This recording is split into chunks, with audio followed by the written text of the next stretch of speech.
Hey, what's going on, guys? Welcome back to the Jeremy Scott Fitness Podcast and Radio Show, coming to you on this Saturday evening here with a podcast titled, and I quote, "You've Changed." And more specifically, we're going to dig into transformation and not just, better eating and more efficient workouts, but the overall transformation of who you are as a person. Because I believe to be ultimately successful in life, which to me, success equates to how much happiness you have and how fulfilled you are at a deepest level, not the surface level stuff that people front as being successful and being happy, but I'm talking about the true intrinsic happiness that we're all searching for.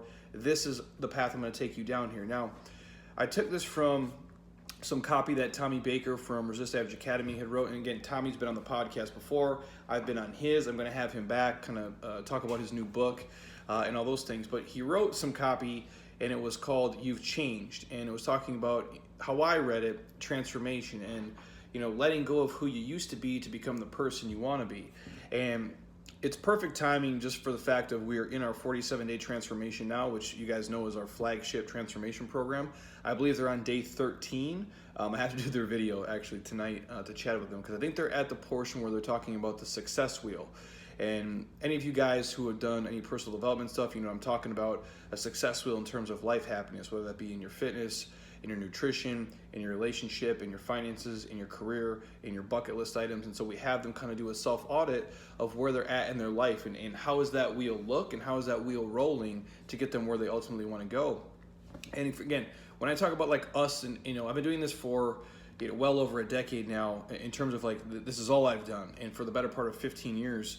And the last 5 or 6 years as I've gotten older, I've realized when we talk about transformation, we used to do people a disservice, in my opinion, because it was like, oh, here's the eating, here's the nutrition, and that's important. But it pales in comparison if you're suffering from 15 other things in your life. And the last thing you need to worry about is, having six-pack abs, or making sure there's no cellulite on your butt, and what is your row or ski time, or what is your deadlift PR. None of that shit really matters if you're suffering at the deeper levels, because all that stuff is superficial. Being healthy is important, obviously, but the vanity stuff is truly, to me, is secondary or even further down the chain if you really are suffering and trying to make a transformation. And so in our program, that 47 days specifically, we spend a lot of time on personal development and trying to, I don't want to say make people perfect, because that doesn't exist, and I believe we're all kind of perfectly fucked up as we are, but auditing the things that are holding you back, either whether you're imprisoning yourself or you're in the wrong ecosystem, or you just haven't found the thing that makes you tick. And so when people say that to you guys who are out there, so anybody out there who's listening, if you've lost 100 pounds, if you've changed jobs, if you've shifted careers, if you went from working in corporate America to being an entrepreneur, if you went from being married to being divorced, if you went from drinking alcohol to obviously kicking it completely, if you went from smoking cigarettes or being addicted to drugs to being off of drugs, if you went from a person who used to hang out in the clubs, now you hang out in the gym, you're going to hear the phrase "you've changed." And people say that a lot, and I think for a lot of people it comes from a place of jealousy or anger, and they're mad because you're doing something that I think secretly deep down they wish they could do, or they don't understand the person you've become now because they're used to the old you. And I see this with a lot of our people, and I'm going to dig into this in a second. It's easier in a business for sure. If you're a coach of a sports team, if you're a teacher in a school, if you run a service business like we do and we actually coach humans, if you're a parent, it's much easier to establish a culture than change a culture. You hear what I'm saying here? It's much easier to establish the way things are than to change how things are, because once people are kind of in their roles and they're solidified in what role they play and what part they play, and more importantly, what role you play and what part you play and what they expect from you, when you change that and throw them a curveball, a lot of people don't appreciate it, they don't like it, or they don't understand it, is a better way to phrase it. And so when you guys are transforming and you're changing the way that you eat and the way you drink, people are going to say things like, "You've changed," and they're right, you have changed. You've started to trade the late nights out at the bar for early mornings in the gym, and that's one of the bigger ones. When you start to make a conscious decision to not go to every happy hour or not stay out till 2 a.m, and you tend to tuck in early, or you've changed because you're trying to pay off debt and you're not spending the same money on, stupid social shit because you don't really have the money to spend it, they'll say things like, oh, you've changed, or you're no fun, or you're boring. And the reason I bring up the alcohol thing is because it's the only arena in life, and it really doesn't make it makes sense to me in the concepts, like I understand, human behavior because I've basically studied it for the last, 15 years.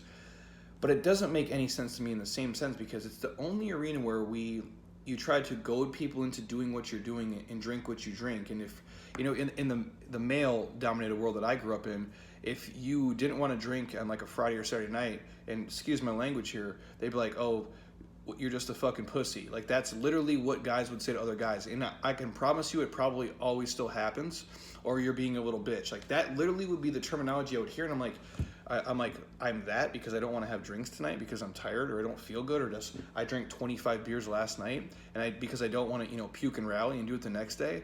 Like, I'm somehow like less of a man, or it's not acceptable. But you hear that, and there's that social pressure. And now, people don't say that like when you're in your 30s and 40s and 50s, or at least I hope they don't.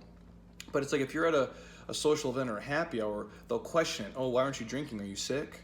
Are you pregnant? What's wrong with you? Are you on some kind of special diet or plan? Or like, is there a reason you can't do this? And they almost want to force it on you. If you just say no for the sake of saying no, they're drink pushers. Now, there is food pushers out there too, but I've never been at a breakfast with somebody and they're like, hey, Jeremy, do you want to have some oatmeal? And I'm like, no, I'm okay without the oatmeal. And they're like, fuck you, dude, have some oatmeal, pussy. Like, you'll never hear that, like, because it's a ridiculous thing. But for some reason, in the alcohol space, people want to push drinks on other people, whether it's because they feel bad because they're drinking alone and you're choosing to make, a sober, more health-conscious choice. They want you to, I don't want to say misery loves company, but they want you to join in because they think, like, you won't be fun or you can't have fun if you're not drinking.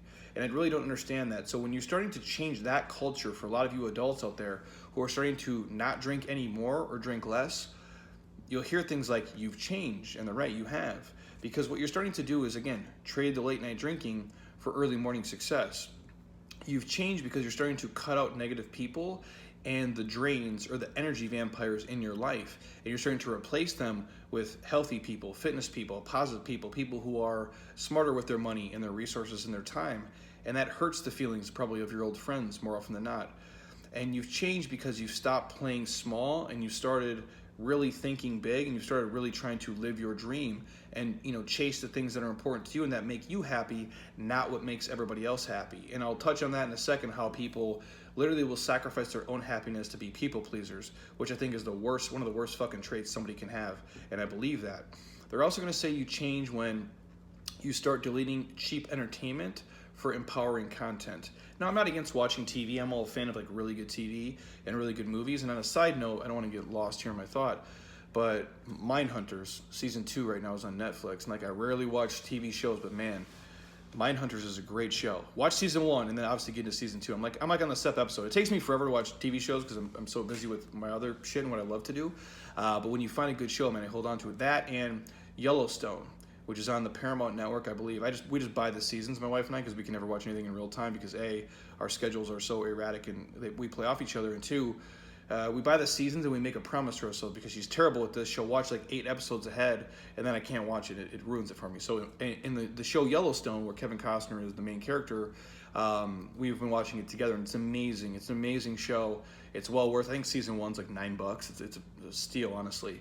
And to me, Yellowstone, it reminds me of, it's like a version of Billions, but like way more gangster and like the Montana version of Billions, if you will. So anyways, my point is, I don't watch a lot of, cheap entertainment and cheap content because I traded that for audiobooks and actually reading, things that matter to me. And I do, again, if you guys know me, I do about 100 books on Audible a year. This year will probably be a lot less, honestly, because I've done so much podcasts, because man, there's so many great podcasts and a lot of really good podcast content out there, and I find more value by listening to that than just watching some mindless TV shows. So the people, if you're a husband or wife and they're used to you watching 100 hours of TV and you cut that down to 10 hours of TV a week because you're reading more and you're listening to more podcasts, they're going to say you've changed.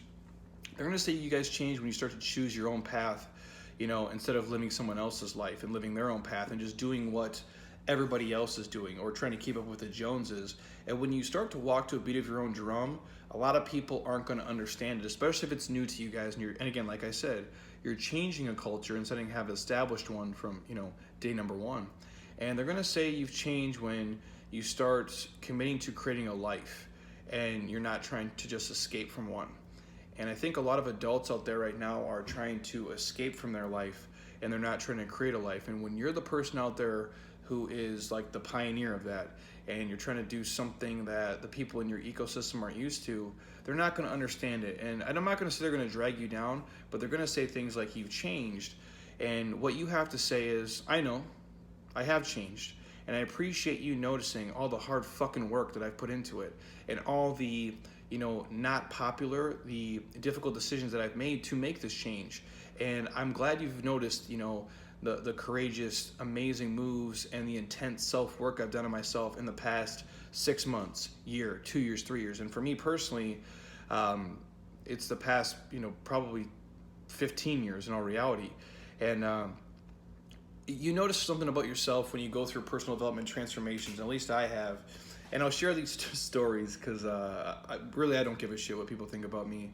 And I've made more mistakes than almost all of you listening to this. I can promise you that. And the only benefit to me was I did it early on. A lot of the things that you guys are listening to this today and you find like what I say to be helpful and bring you any value, it only comes from a place of because I've already fucked up.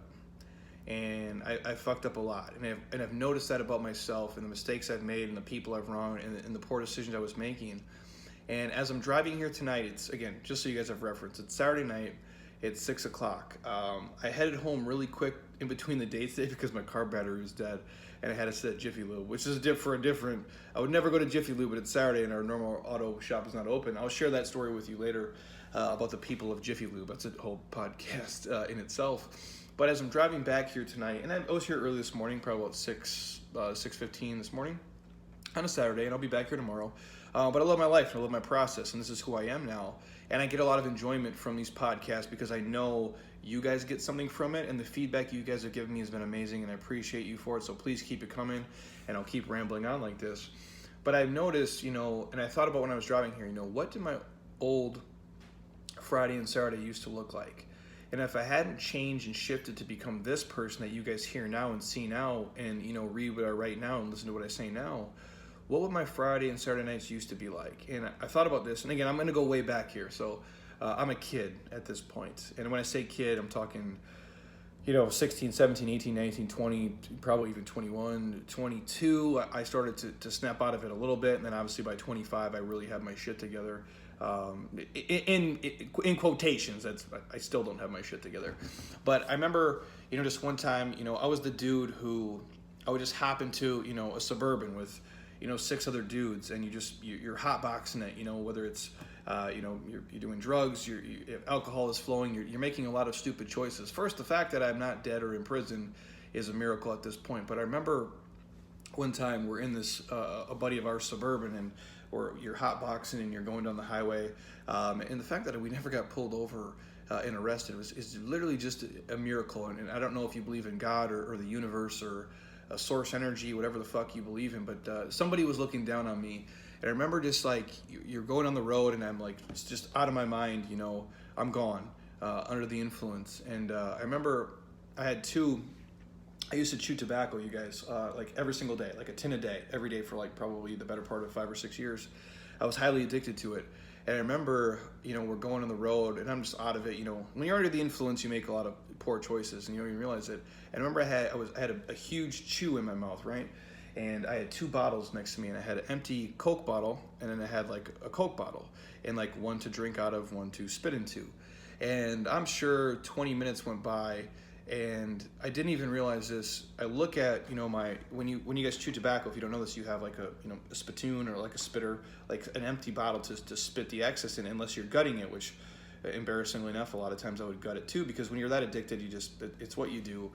But I remember we're going on the road and like probably 20 minutes went by, and I look at my spit bottle is empty, and I look at the Coke bottle that I had been taking sips of Coke out of, and that's the bottle that I was spitting chew into. So essentially I was drinking my own chew spit, which is one of the lower points of my life. And like you look around and everybody else in the car that you're in is, so trash too, they don't even notice. So you kind of escape embarrassment, other than now I just share it to hundreds of thousands of people listening.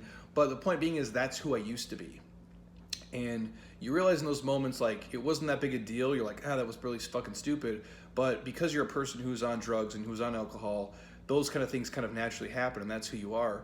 And I'll share this other story here, really quick. I remember I'm on this email ring of our friends that we play out with in the NOP tourney, and they're sending an email and they're sharing the story. And I had my wife read these because my wife met me when I was not this person anymore. I had already gotten out of this, the addiction problems that I had. I'd kicked them and I'd moved forward. And I remember I'm reading this email and this girl is sharing a story, or maybe my sister had sent this. I'm trying to remember if this was a NOP email or my sister had sent this. Either way, it's embarrassing as hell. And we're at a house party. I'm probably college age, so maybe 20 years old. And she's like, yeah, I remember we're at this house party and your brother is under the influence and he has the munchies and he just literally, he's about to, go crazy and he's looking for food and he finds breakfast cereal at this house. And so I find this breakfast cereal and I pour it into a bowl, but they don't have any milk. And so instead of milk, I crack open a beer and I pour beer into the breakfast cereal. I think it was like Cinnamon Toast Crunch at that point. And I start eating the Cinnamon Toast Crunch with beer, serving as the milk. And I had forgot that even happened. And then I'm reading that and I'm like, you know what? Yeah, I did do that. And there was like 100 other stories like that of me doing like ridiculously just stupid shit. But the point being is I've changed from that person till now. And the point of me sharing that is like when you're on a path of like intense growth and discovery and putting yourself on the line, your old life is going to become like unrecognizable. You're not even gonna, like, when I share those stories with my wife, it's almost hard for her to believe that like that's the person I am. She almost has to hear like my best friend Connor, share a story like that. Like, hey, one time Jeremy and I both left the bar and we both peed our pants. Like, and then again, that's a real that's a real story too. Or like, hey, one time Jeremy headbutted a hole in the wall. Like, again, that's the guy I was. If you guys know me, I'm obsessive compulsive. I'm all or nothing. And like BJ Gaddour shared in a podcast with his wife, in terms of fitness, people like us, we're like the Terminator. Like, I'm the fucking Terminator, dude. I was sent back to find John Connor, and that's all I have to do, and I don't care how many bodies I leave in the wake. I'm just going to kill everybody until I get to John Connor, and that's my only mission. So when I would, be under the influence of, like, drugs and alcohol, I had one mode. That was it. Like, I'm gonna drink. I remember, like, we got caught drinking one time in college. I think I've shared this before on the podcast.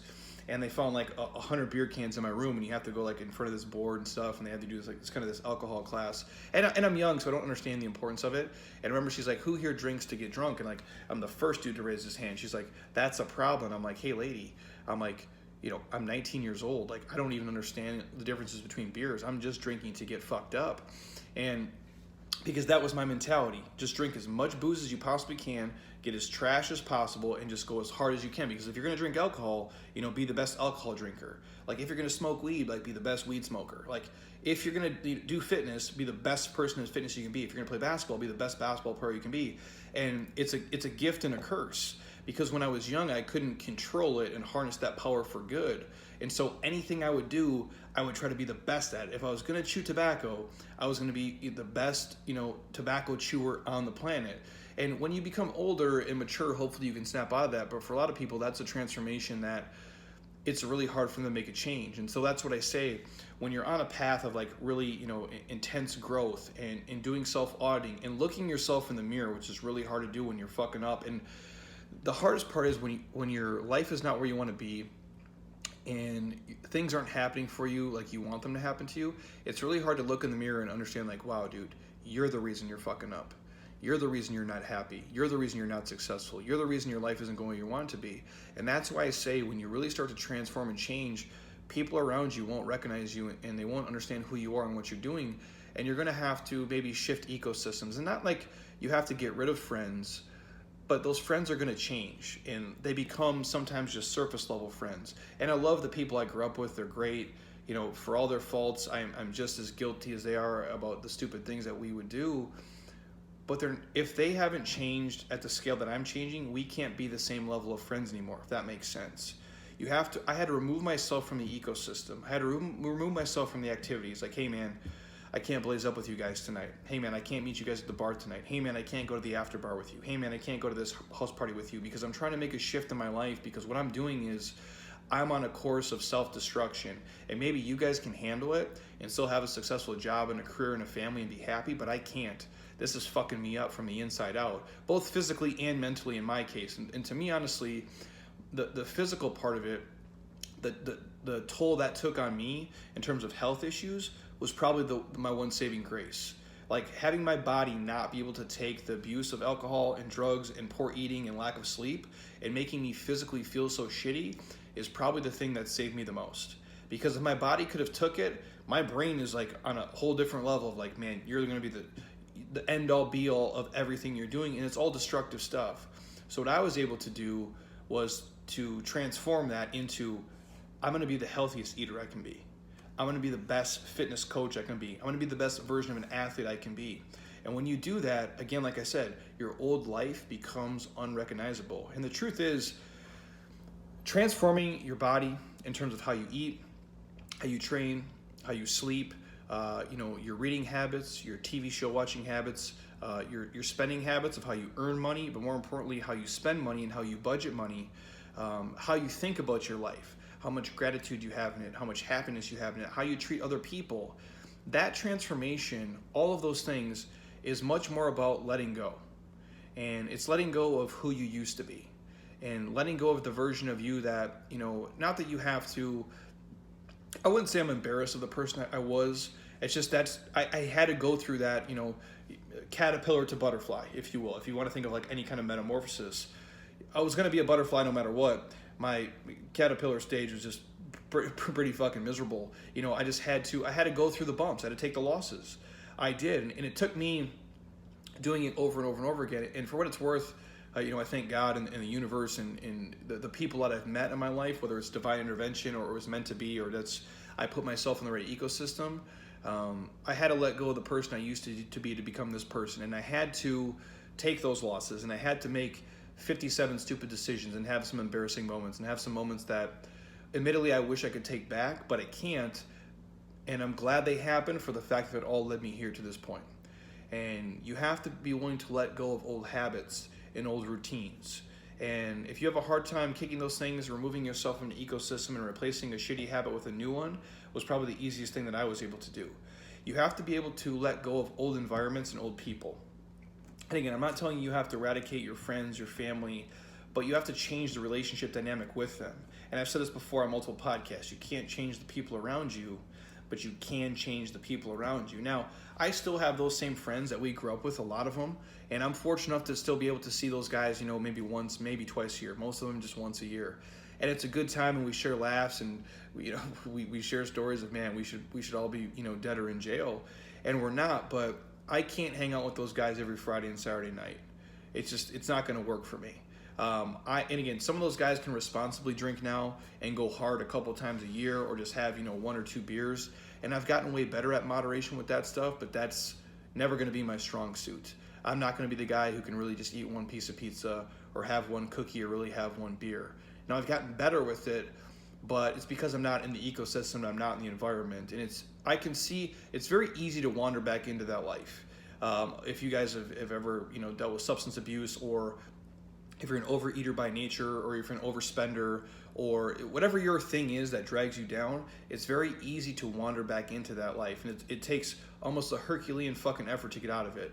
And so you have to let go of the old environment and the old people that have been dragging you down, or at least not allowing you to get to where you want to go. And you have to let go of the unproductive mindset and beliefs that you used to have. And is that shit going to be easy? Fuck no, dude. It's going to be really, really hard to do. And you're going to have some stumbles and falls and, for lack of a better term, relapses maybe. But you have to just be patient. And you have to just see it through. And you have to understand what you're doing is going to be hard for other people to accept. But if it's the right thing for you, then you have to do it. And is it worth it? Hell yeah, it is. I don't see any other option or any other way. And if you're married to somebody and you have the support of like your husband or wife, I think that's key. And if they're the one that are dragging you down and can't understand that you can't do what they do and you can't operate like they operate, that's a different conversation you guys are going to have to allow you to make the change to be happy. Because if I was going down the same path I always went down, like a lot of people I wouldn't be this person today. You guys won't be listening to me. You won't be reading my stuff. I wouldn't have become this quote unquote successful, if you will. And what I mean by that is like the amount of reach and influence that I do have over people, and the amount of happiness and gratitude and perspective that I can share would never have been shared. And I say this all the time, like life is funny because you can, and that's why you worry about, if you're parents out there who have kids, all the wrong vehicles I could have got into, or the nights where I skipped getting into a certain car where it led them down a path that literally it could have been me. I guess that's the point I'm driving at, is we can all make wrong decisions, and one or two choices in our life at pivotal moments can kind of change everything. And I guess early on I knew, and I could self-identify with myself, even though I started making better choices probably at 18, 19, 20, 21. I was still doing a lot of dumb shit. But there's a certain feelings you get when you walk into rooms or you see certain things. You're like, you know what, I probably shouldn't be here, and this probably shouldn't be for me. And a lot of you guys know this already. When you are going through transformations in your life, at your job, in your career, and with your family, it's hard for them to understand at first. And I'll let you guys go in a second. And because I share this, because my wife is going through one, like right now, she's changing the culture of what she does. Because for a long time, and I love my wife, I'll let her come on the podcast. Hopefully she wants to share the story. She's by nature like a people pleaser. I've never been that.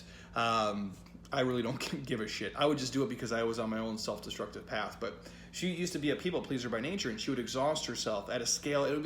It's amazing to watch, honestly, because she would do so much stuff. Like she would be like, awesome with us, and then she would work out, she would train, she would try to eat perfect, then she would go and try to go to every social event with our friends, and then try to be that person like at her career and her job too. And all of a sudden it's like you find yourself just giving in to having a couple extra drinks here, or having an extra meal here, or doing an extra few things here just to make everybody around you happy. And what would happen to her, she would exhaust herself, and she would find herself not being as happy as she wanted to be, because what she was doing was trying to make everybody else fulfilled and happy. And now what she's doing is trying to change the culture of that. One, because she's a healthier person for it. She's doing it for an internal health reason. Like, hey, I'm not going to drink as much at work events because I don't like the way it makes me feel. It fucks with my hormones. It's taking away from my fitness goals, and I work too hard not to look and move and feel the way that I want to. And so now she's trying to change the culture within work and at social events with our friends and family. And sometimes, people are like, well, are you feeling okay?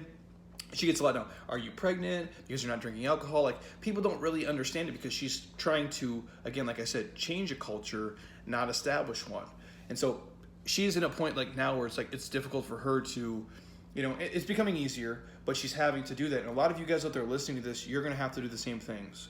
You're going to have to push away food at family events or certain things if you have certain fitness goals, not just vanity based, but if you are trying to look a certain way, you're going to have to give up some stuff, and you're going to have to pick and choose and make sure those things are worth it. Or if it is drinks, and say, you know what, I've been spending too much money going out, I'm trying to save money, or I'm trying to be a little bit healthier, not have as much alcohol in my life. You're going to have to change a culture of where you're in, and you're going to have to set the tone and be firm about it with people, and not give in and let people push their ideas and ideologies on you because you have a different goal set out. And the one thing I do now, nobody really questions me, and I obviously create my own ecosystem of what I want to do, and I've done it over the course of years. But I remember when I first started, it was like, well, Jay, you usually have 20 beers. What's wrong with you? And you have to have that conversation with them. And sometimes we feel like embarrassed, or it's weird, or it's awkward because we don't know what they're going to say, or we don't understand. But you just have to have that conversation straight up. Or just, if you want to, make up a fake excuse. Like, it really doesn't matter. But I feel the more honest you are with people, you might get kickback at first, and they might not understand it, and they might even try to drag you down and get you back into your old habits and routines. But what happens is if you can stay strong and you can win those first 5 or 6 meetings, or those first 5 or 6 dinners, or those first 5 or 6 weekends or events, and you start to make a change in how you feel, how you eat, how you look is going to be the big one, because here's what happens. Then those same people see you and say, holy shit, Susie, what have you been doing? Bobby, what have you been doing? You look great, man. You look healthy. You look fit. Oh, I see you all the time, and you've been working out more. You've been eating better, training better. You haven't drank as much. You haven't been coming to as many happy hours as you used to. And all of a sudden, like, you become the North Star. They start to gravitate towards you and your habits and your rituals and your routines. But by you becoming the trendsetter that way, and it might take a long time for people to come around to it, and they might never do it, and that's okay. They just become a different group of people in your life that you're around. Not that you have to alienate them because they're important and they matter, but you're trying to do something different, and it takes you letting go of who you used to be to becoming the person you want to be. And that's probably the hardest thing for most people, is to, make that, mental shift, and then obviously the physical shift and the change, because it comes down to you making your old life almost unrecognizable. And again, just to recap, transformation, you guys, is more about letting go than anything. It's about letting go who you used to be, letting go of the old habits and routines, letting go of the old environment and people, and letting go of being unproductive and having a mindset and a belief system that does not match your current goals and where you are today and where you truly want to be. That's it. And hopefully you guys, by me sharing some of my old embarrassing stories and fuck ups, it helps you understand that I am very human. And I've done a podcast before, before I was Jeremy Scott Fitness. I was not always this person, and I'm not coming at you guys from a place of judgment. I obviously am giving you my opinion. It's my podcast, but I do it from a place of, perspective. I do it from a place of I've fucked up and I've been through it, and I empathize with you. And I think that's why I can relate to all of you guys listening a lot better than you think. And yeah, you might see me as, oh, I'm this guy and I'm fit and I'm my own boss and I do what I want and I say what I want. And I've kind of always done that. I wasn't successful when I did it. But you see me now and you don't see all the fuck ups I went through, and all the, the self-questioning and the self-doubt and the self-auditing I did, and the amount of time and money and effort I spent on, making myself this version of me today. And, for, probably the last handful of years, I can say, I'm proud of the person that I am.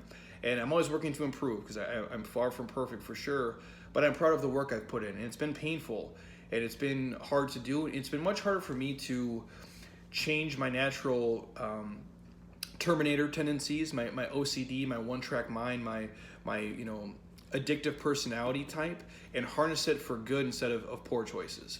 It's been much harder for me to do that in this life than it has been for me to, build a good set of hamstrings, or build some decent quads, or build a good chest or a nice back. Like that's been painful too, but it's a physical pain, and that's a lot easier to take on, I think, than the mental pain of it. And trying to make that shift, because fighting how you've been for 5, 10, 15 years is tough to do. And for you guys who are listening who are older than me and you're 46 and you find yourself in the same hamster wheel of bad choices and being sucked back into an ecosystem and a friend group that's tearing you down, it's going to be even harder for you, but I promise you can do it.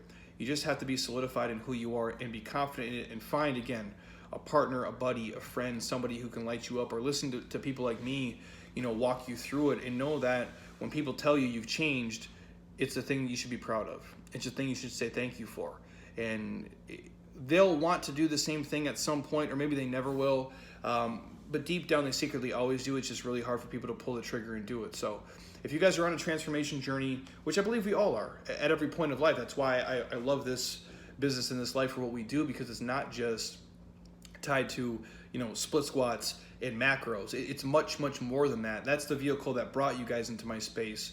But if we can get you to change the things outside of that, that would be much more of my legacy, and I'd be much happier for that. Not that there's anything wrong with just, having people have, a great ass and great abs, because it's super important. It makes you feel good about your life.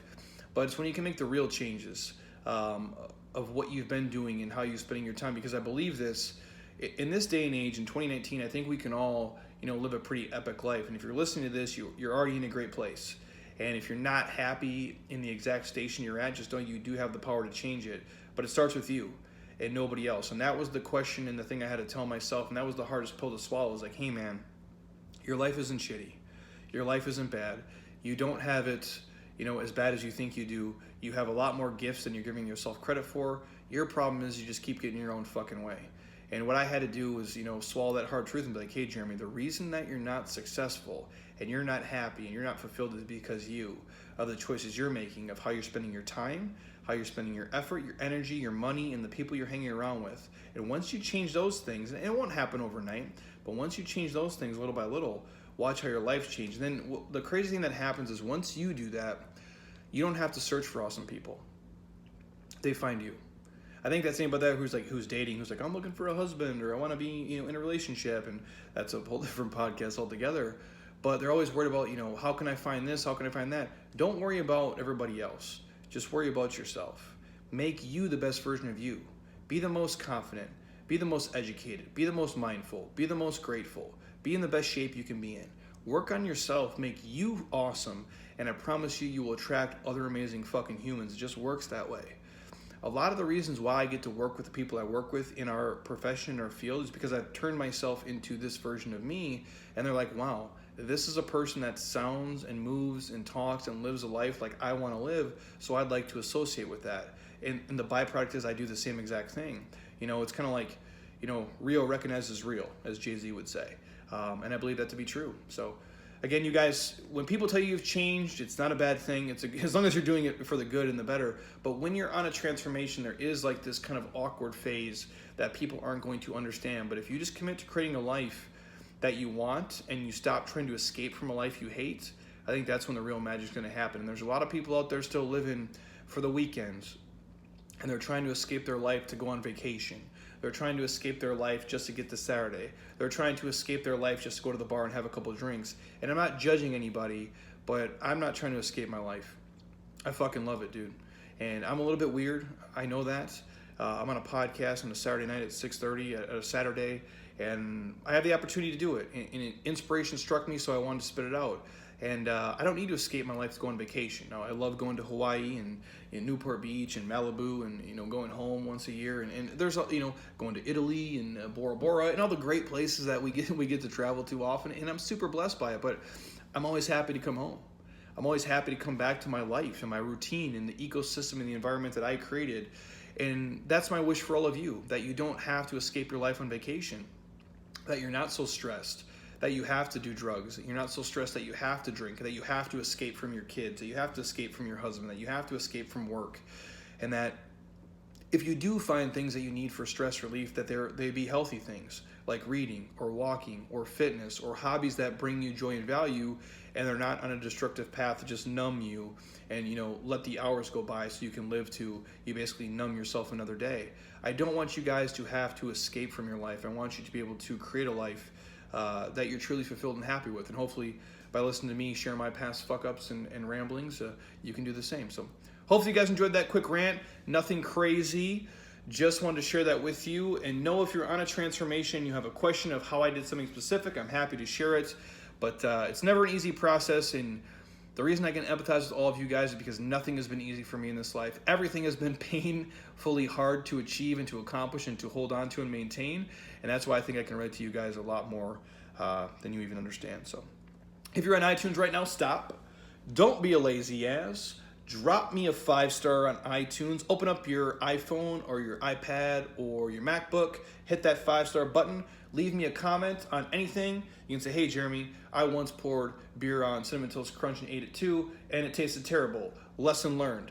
Pro tip. So share anything with me. I'd love to see your guys' comments and feedback. I appreciate it. Again, share this podcast with friends, family members, anybody. If nothing else, hopefully they get a good laugh out of it. And maybe they hear something that can actually, help them make a mental shift and change their life, because that's my ultimate goal here. Because obviously we're not making the podcast to make money. We're literally just doing it to be able to provide value to you guys and give you something to listen to other than your boring ass daytime radio. So with that said, if you want to hear anything on the podcast, send me the request. I'm happy to get to it if I can speak on it with any intelligence whatsoever. Who else do I got coming on the pipe here? I'm going to get Tommy Baker back on. I want to get Candace on. I think Dr. Susan Wilder I want to bring on, and a handful of other people. So got a lot of cool people in the lineup, which will get you. And I'll get my wife on as well, hopefully to share, the dynamic with us and her personal transformation in terms of, mental and physical, and obviously balancing, working in the corporate world and being, tied to a crazy-ass dude like myself. So have an amazing Saturday night, you guys. And until next time, eat well, train hard, be nice to people, and please keep doing shit you love with people you enjoy, because your life is too short not to. I'll talk to you guys soon. Peace.